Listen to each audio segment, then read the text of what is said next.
I would like to ask you if you have any question. I'll be busy also with the interview this afternoon.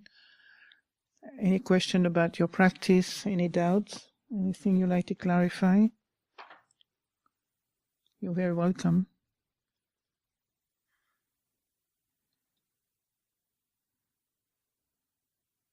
Great, great. Doing very well. That's very good. Only a little bit boring, or is just the understatement of Britishness and British understatement? Terribly boring. How do you keep it interesting? Good question. Anybody interested in that question? I think you picked up the right one, eh? Covers everything.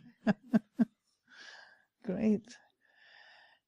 Well, we are addicted to excitement, are we?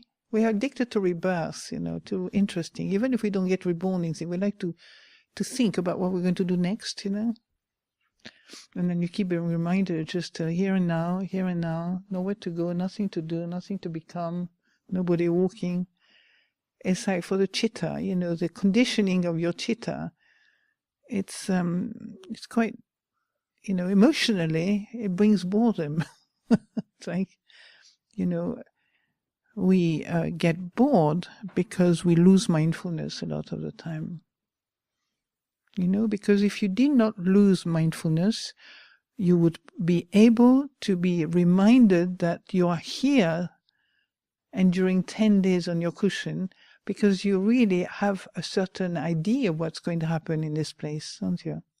You have a certain wish for what's going to happen in this place, or aspiration, or maybe expectation, whatever, So boredom comes when we lose interest. Yeah. Sometimes it's hard work to be looking at the mind, so in such a sustained fashion. It's like looking at a screen. A movie of your life is not that fun. The movie of your life is kind of, when it comes down, is quite boring, really. Yeah, at the same time. And she didn't close the fridge last night.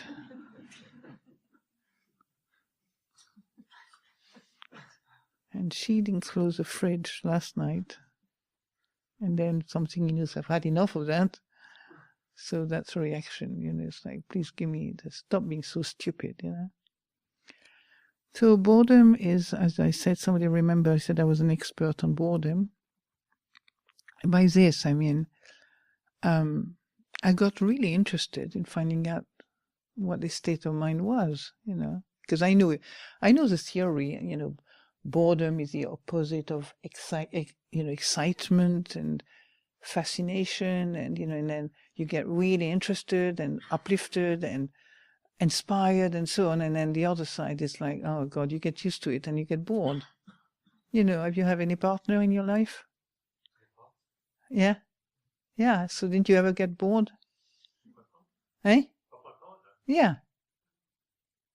She was French.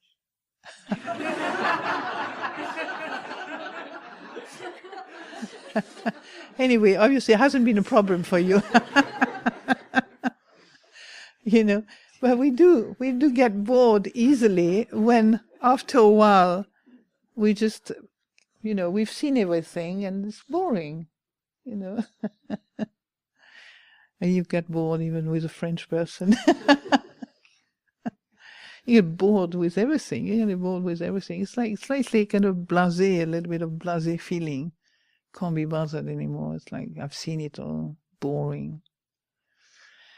So it's really worthwhile, because I always say that boredom was worthwhile to study boredom, because boredom is like the best trampoline for the next rebirth, You know a trampoline? Yeah, you just bored and right, next. Where do I go now? Get out of this boredom, It's like boredom makes you reborn into things. You get bored, you want a cup of tea. You get bored, you want to go to the movie. You get bored, you want to do something else. You get bored, you go to your computer. Boredom keeps the mind moving, because you find it really hard to bear with boredom. But boredom is just a cloud. It's another cloud in your mind, And this cloud has the characteristic of change. So you need to be really, just say to yourself, I am bored. There is boredom. It's even more freeing. There is boredom, which is true. So the Buddha was so simple. That's why I like the teaching, because it's really totally true. It's like if you feel anger, just to know you have anger. He doesn't say, blah, blah, blah, blah, blah, blah, blah, blah, blah, and anger is this way and that way, and because of this, and this and that. You just say, no anger. And it's anicca dukkha anatta. Now, you don't have to believe the Buddha, but you can explore that teaching. So, boredom comes from the fact that you've lost connection with a part of your mind that is really awake and alive. Makes sense? Or do you have any more questions about boredom? And it's a natural feeling. It's like, you get angry, you get bored, Boredom is one of the daughters of Mara. Sometimes it's the son, but mostly the daughters, I notice, there's she. But since I'm not so attached to she or he myself, it's fine. I don't, we all have delusion. We all have greed, hatred, and delusion. Whichever body you have, it's still got the same kind of mess inside. It's the same kind of characteristic at some level of the mind. It's not that different. We do have different hormones. That's quite, noticeable. But apart from that, we have a lot of similarity. We would work with the same stuff, So boredom is one of the daughter of Mara. Just let this sister, shall we just kind of send something, make her bored, she'll disrobe then. She'll really disrobe. If she's bored, she'll disrobe. That's what Mara is about, Mara had the kind of the conceit of going to almost just before the nuns, there is a little booklet of poetry, of poems of we call the enlightened nuns, the poems of the enlightened nuns. 2,500 years ago, you understand the richness of the Buddhist teaching. It's that never anywhere have you seen a kind of recueil, we say in French, a little booklet of a group of nuns, enlightened nuns poetry. No, never. There's the Sufi tradition, Christian. We do have plenty of amazing women in Christian tradition, right? But you don't have a little booklet of all the nuns who got enlightened and sort of wrote a poem just before they just cracked it for good, They just kind of, that was it, finished with dukkha. And so Mara is part of the boredom, is one of the most kind of prominent characters of Mara. Makes you miserable, makes you bored, because life is never boring, really. Even boredom is interesting. Even boredom. You could paint something about boredom. You could write about boredom. You could sing about boredom, couldn't you? Give you some tips. Next time he comes to Amaravati, Ajahn Sundara told me to write a song about boredom. It's all a little book, 30 songs on boredom.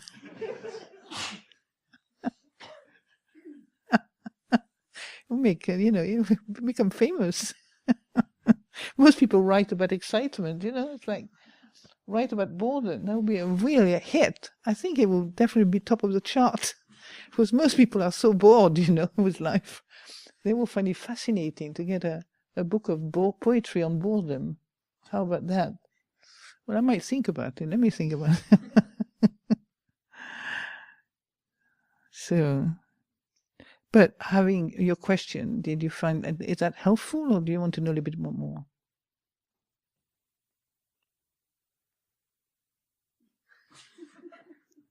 Are you bored with the question already? This is just next time I'm bored. Eh? Next time I'm bored. Yes. Well, it's, in this path, we are like explorers, If you're not an explorer naturally, it's not easy, If you just want to sit back and just watch, and, you also have to do some work, as we say, just open yourself, receive life as it is, just be kind and loving. It's not that you fall asleep. It's so kind and loving, and find that in the end you end up in bed and it's your blanket, and you can, and you say, well, I'm still watching. I'm still mindful of being in bed with my blanket and my hot water bottle. But that's not how you investigate boredom, So you do have to have the faculties of the mind that works to investigate the Dhamma of this particular state of mind, like wisdom,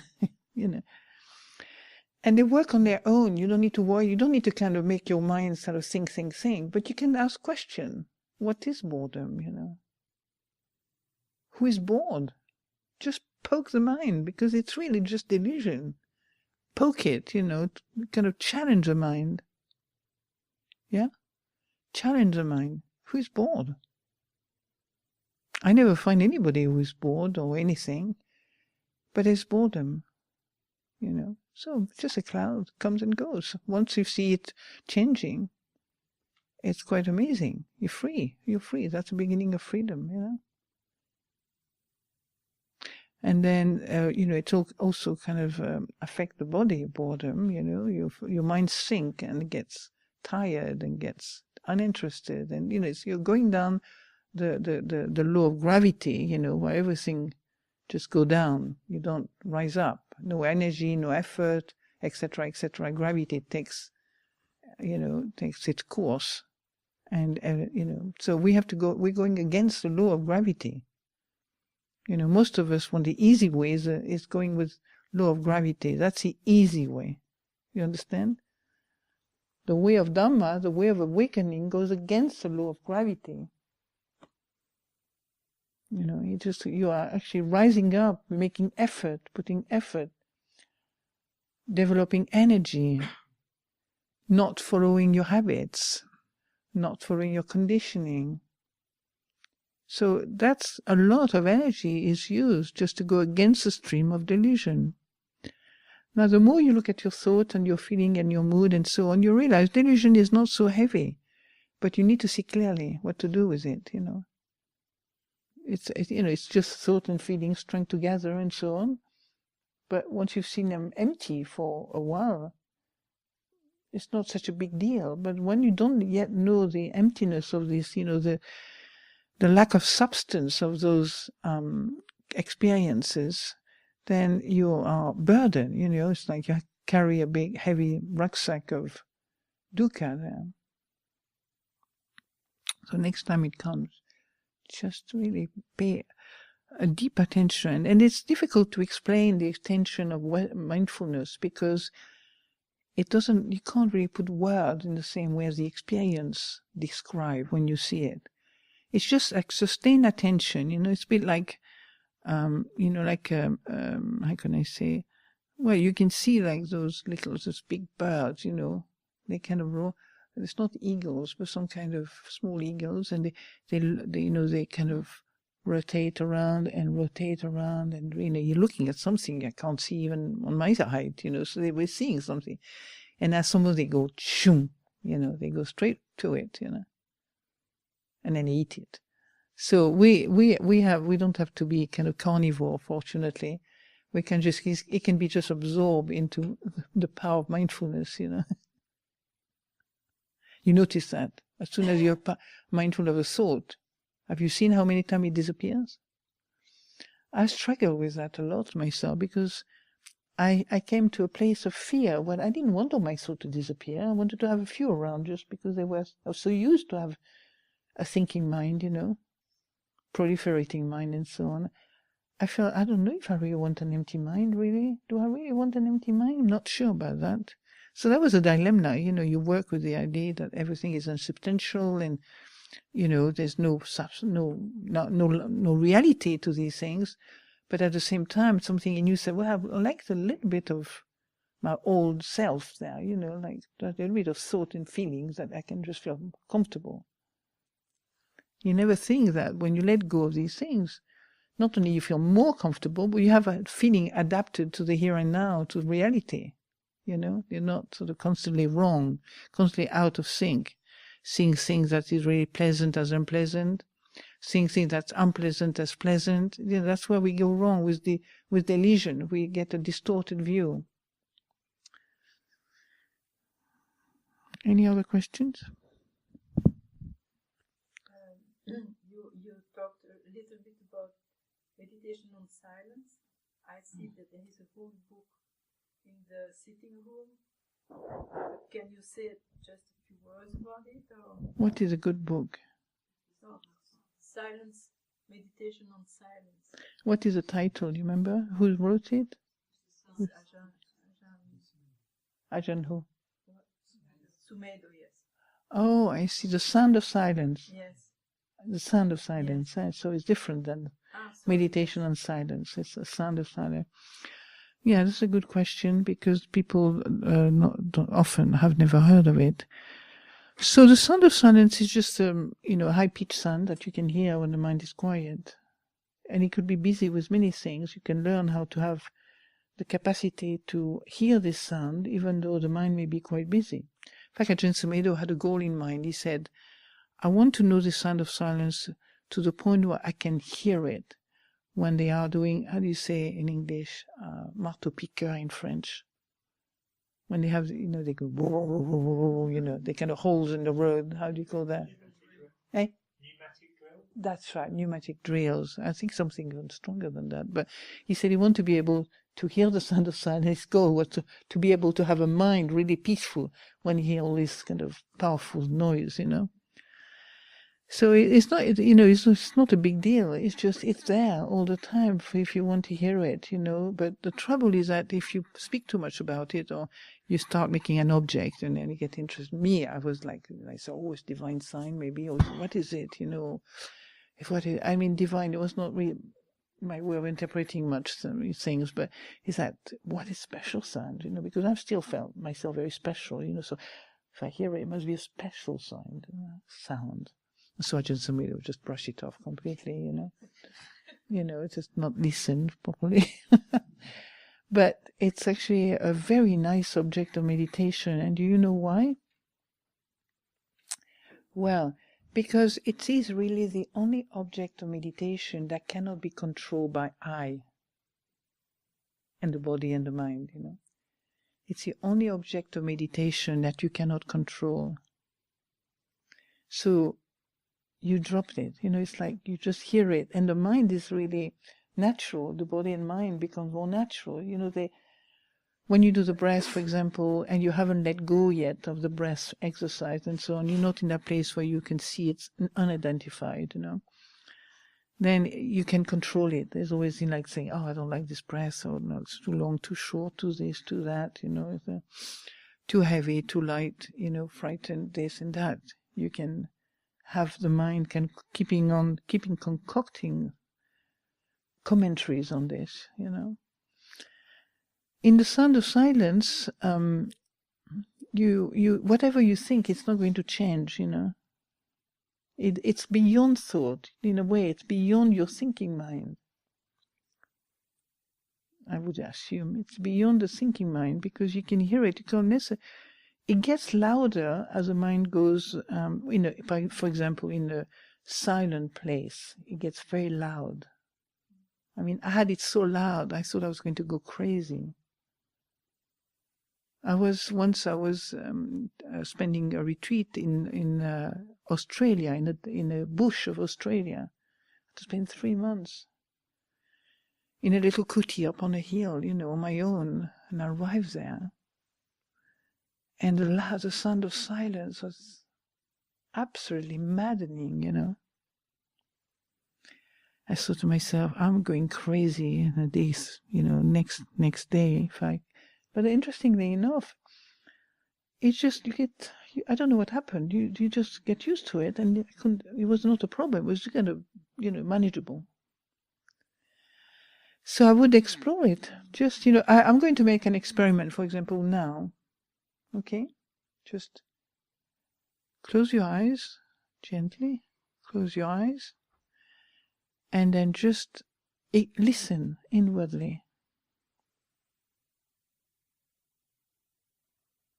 Very attentively listen.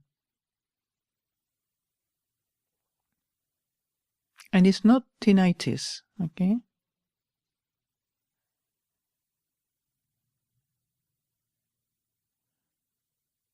Okay, we stop for now.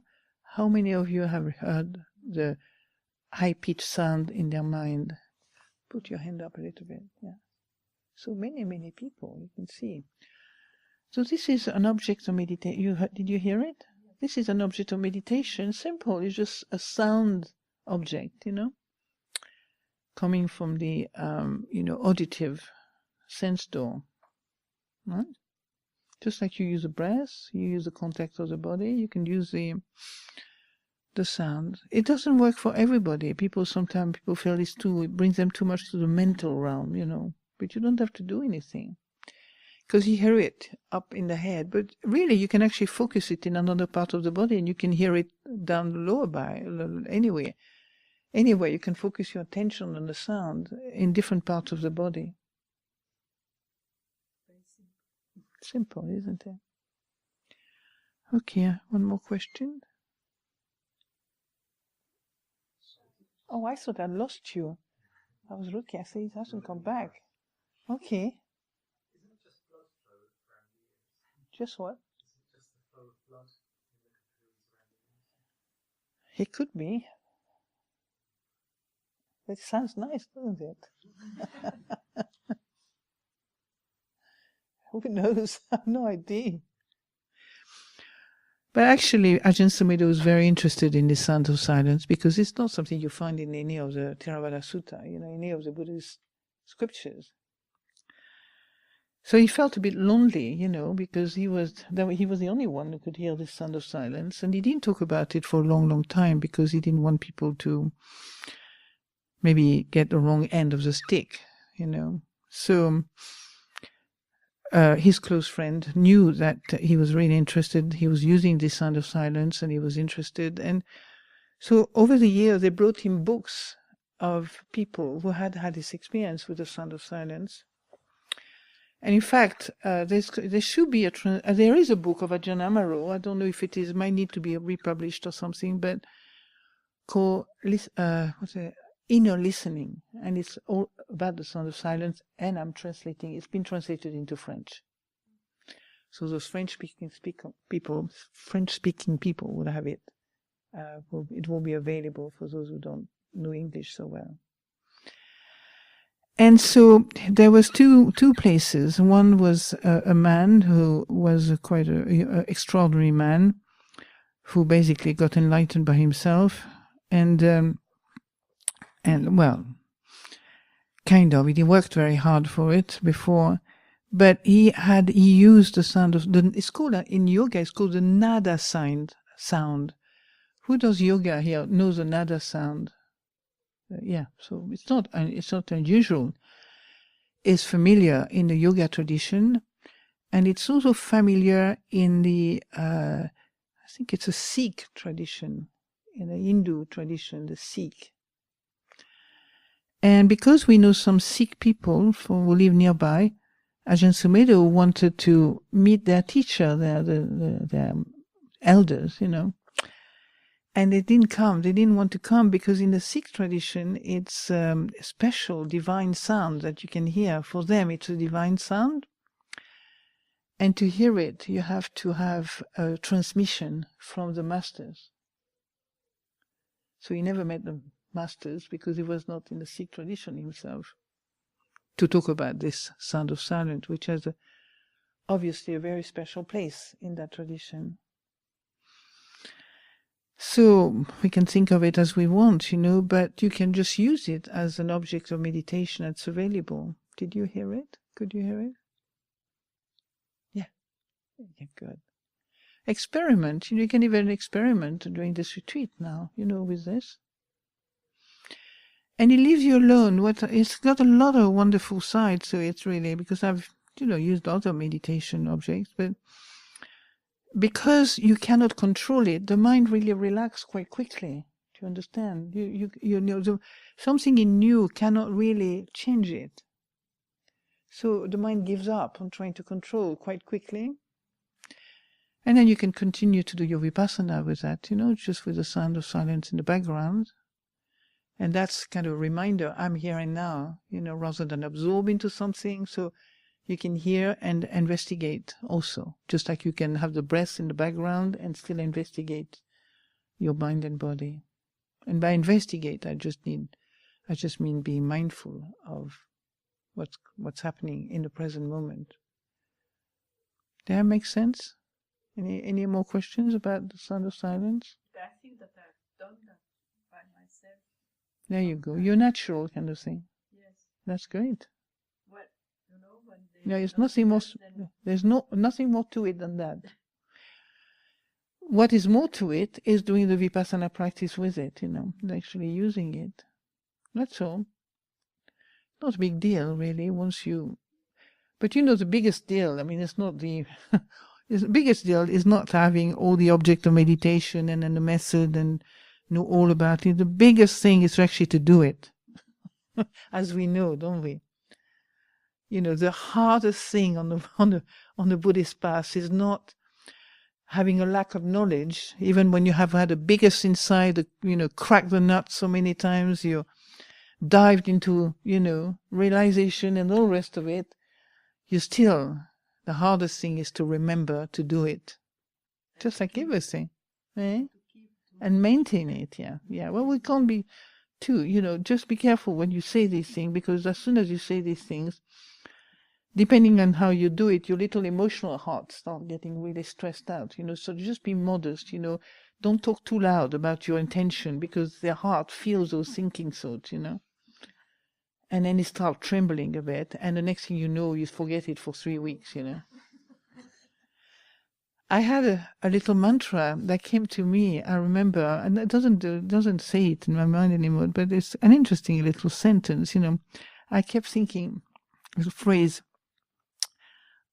I am under the radar of Mara. Now, don't ask me how it came across. I don't know. I was this thing. Just stay under the radar of Mara. It's sweet. We get what a stupid woman, she really want to get out of my way. And then we get nice things like, insight. Sort of, it's not like the mind doesn't receive a lot of messages. Do you understand? All day long you receive messages, of hunger and greed and all that. Occasionally you have some kind of funny little reminder. But of course it's not like I have to go under the radar of Mara, but give me another dimension to my life as a nun and, a meditator. Because it is true, you can be under the radar of Mara with mindfulness, you kind of. And it's totally true. I have to bring you these little passages, and it's a shame that I can remember them by heart, because in the Dhammapada, the Buddha does say, when you are mindful and really heedful, Mara cannot find you. Do you understand? You cannot be found by Mara. I must have read some of these little poems when the message came to me under the radar of Mara.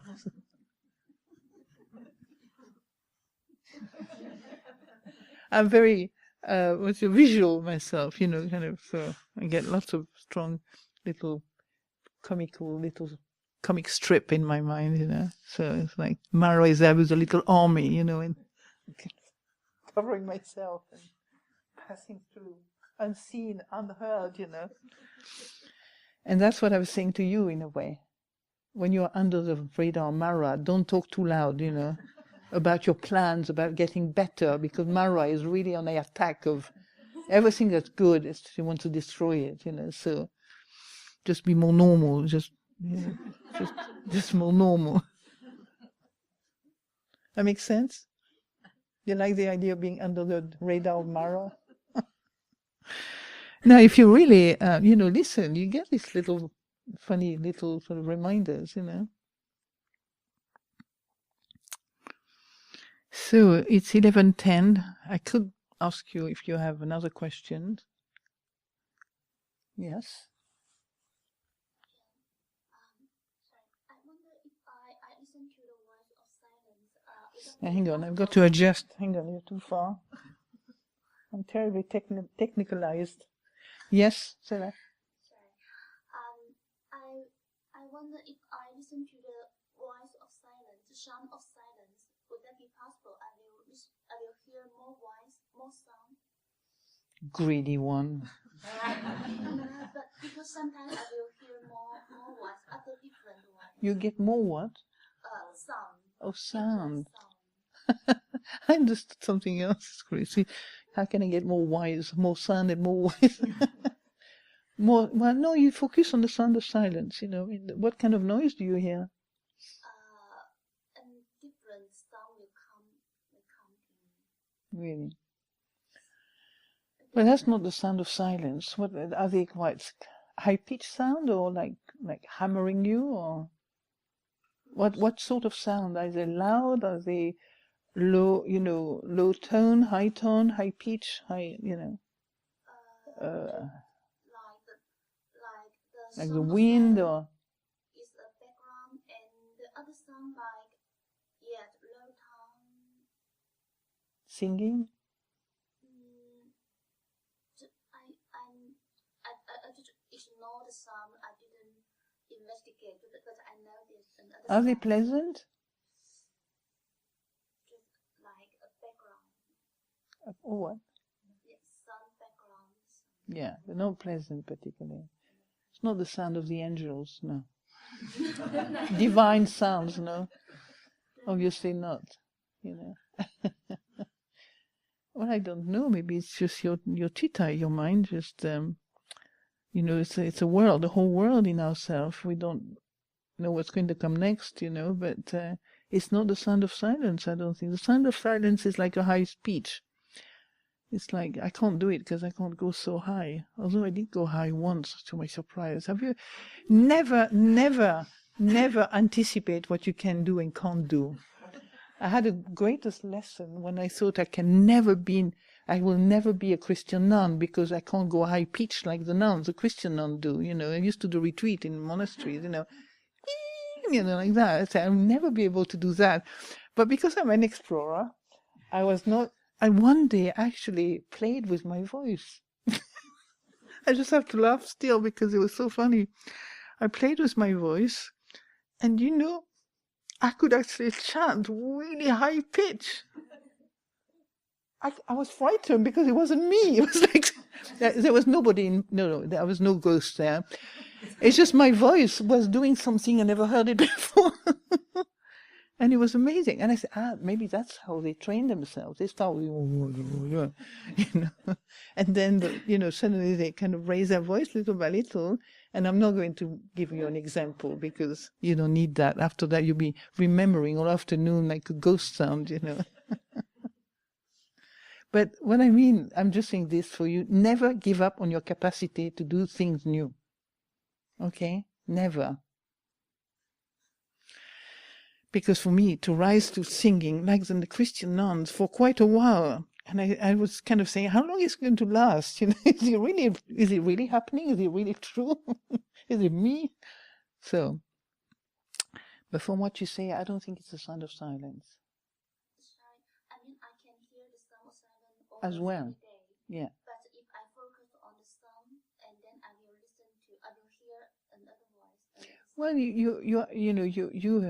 you are conscious of what your attention is on, you know. So if you want to really stay with the sound of silence, those noises like thoughts, it could be anything. Thoughts objects, sound objects, you know, it could be eating, whatever. So they're just activities of the mind, and you can just refocus your attention on the sound of silence, you know, and still hear them, but keep the sound of silence as your anchor in the present moment. Don't get too distracted, you know, by the sound.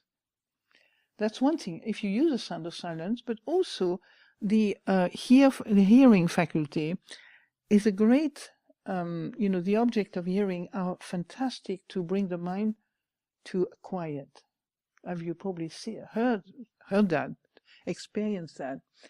For example, if you really want to quiet down your mind, you just, in nature, for example, you just listen to the sound around you. Even in this room, you can just listen to the sound around you. And it's really interesting. The mind goes very still with sound. Okay, I'm just give you a little example. If you sit like this, just stay where you are, and I'm going to make some sound, and you just listen to the sound and see what happened to the quality of your mind. It will be interesting for you to see that. Okay, I'm not going to tell you which sound I'm going to do.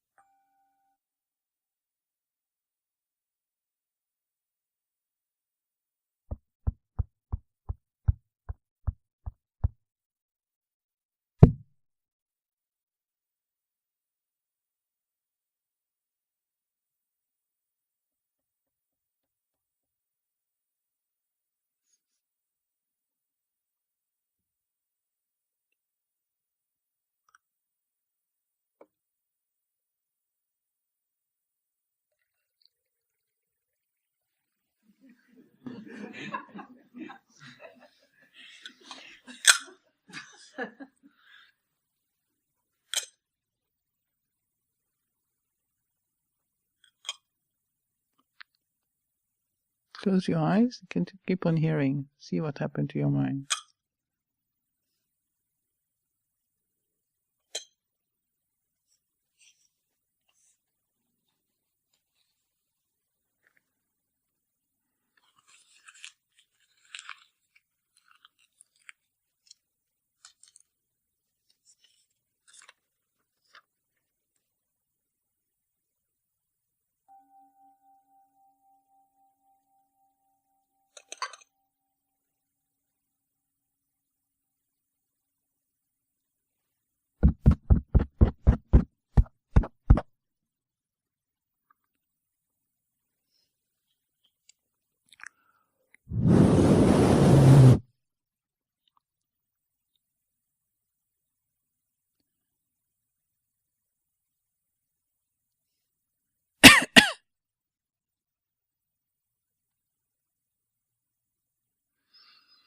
So, open your eyes, and how is your mind? Have you noticed? Did your mind go quiet? Very quickly? Or not? Pardon me? You're choosy. Yeah. Right. So, you can, for some people, you just listen to sound, and if it is disturbing, it's your mind making a kind of difference between one sound and another. You have like a, it's like you like one sound and you feel calm. You don't like one sound, you don't feel calm. So it's about liking and disliking, nice and not nice, pleasant, unpleasant.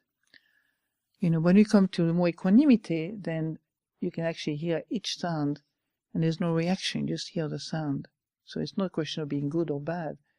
That's just what you can see that, choosing, picking, the mind choose. I like that, I don't like that, And when I don't like that, then I feel more stress. When I like that, then I feel more relaxed, Makes sense? So, well, I gave you a few objects, didn't I? Yeah? Do you want to say anything about the sound itself? Anybody else did you find it helpful? Very helpful, but also felt like I found a pleasure in my heart. So I kind of felt really peaceful and fun as well. Yeah. That's all right, isn't it?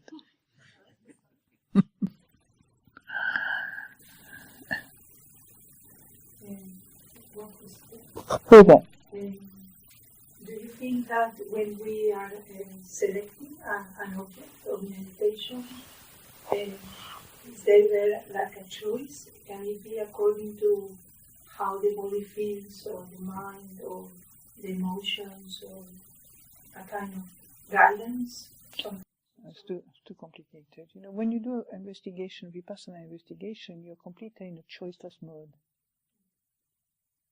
Yeah? Choiceless awareness, Krishnamurti used to call it. Yeah. But you can do many meditation. It's up to you in the end. We can do many things, Like the tuning fork, for example. Anybody knows about the tuning fork? Tuning fork. It's a healing system.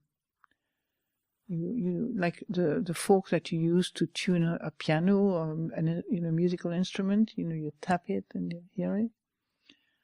So you can use this sound, as a way of that's a healing sound.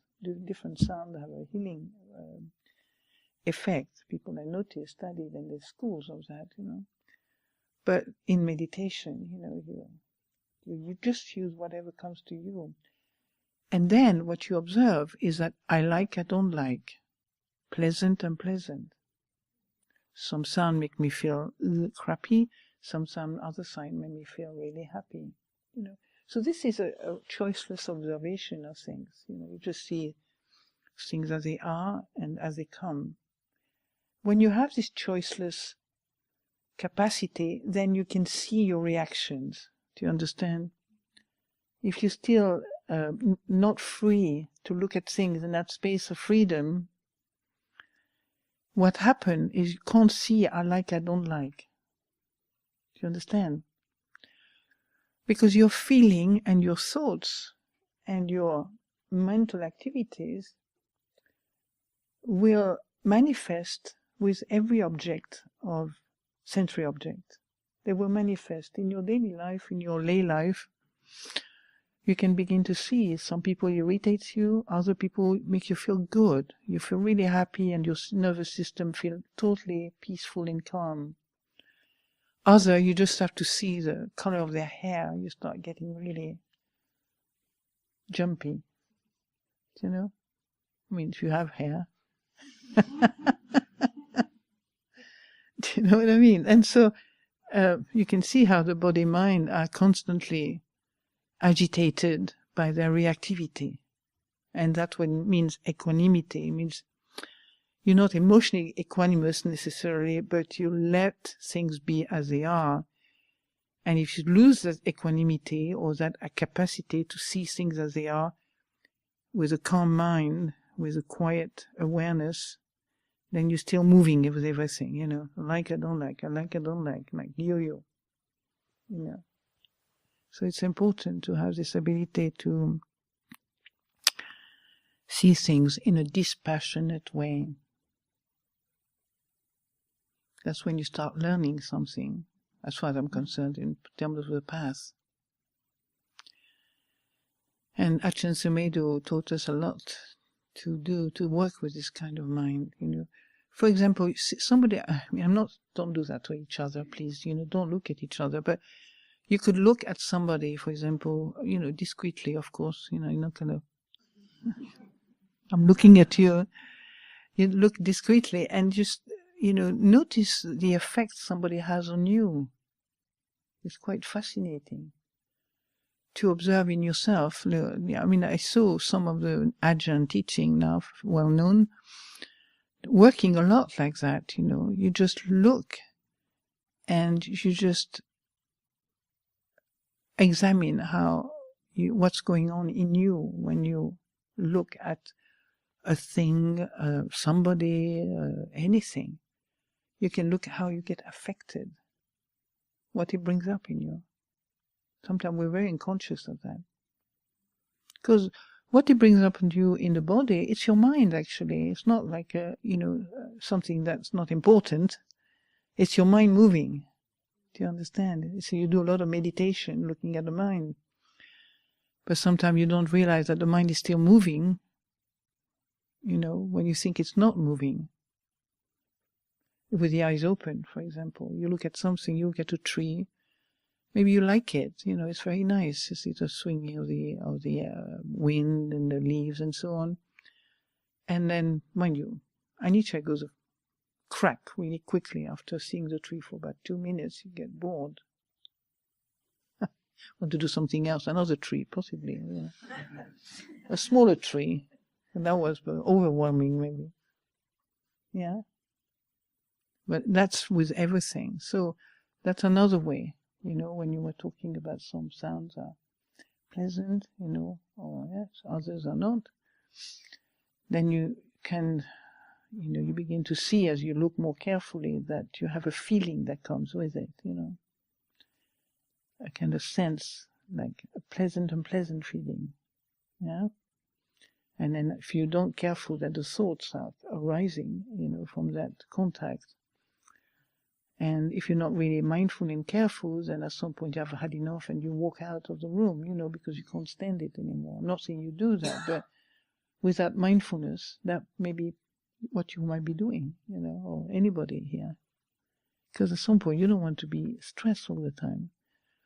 But as you hear the sound and kind of feel the body and can hear your thought, don't like it or don't feel good, you begin to free yourself from this kind of dependence on feelings or what you think, what the mind is thinking all the time. I like, I don't like, I like, I don't like. So the whole path is actually to show you eventually that your mind is not yours. There's a mind there, just having its own thing there. It's called my human mind. But there's also something in me that can see these things, you understand?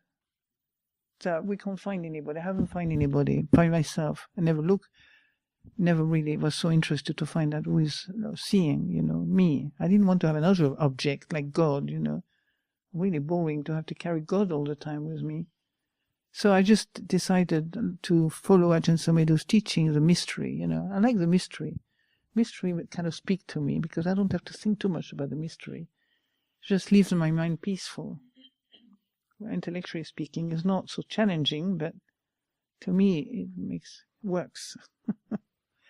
So you're just a mystery, it's not we don't know, can't find anybody. There's nobody actually aware, no one, not an entity.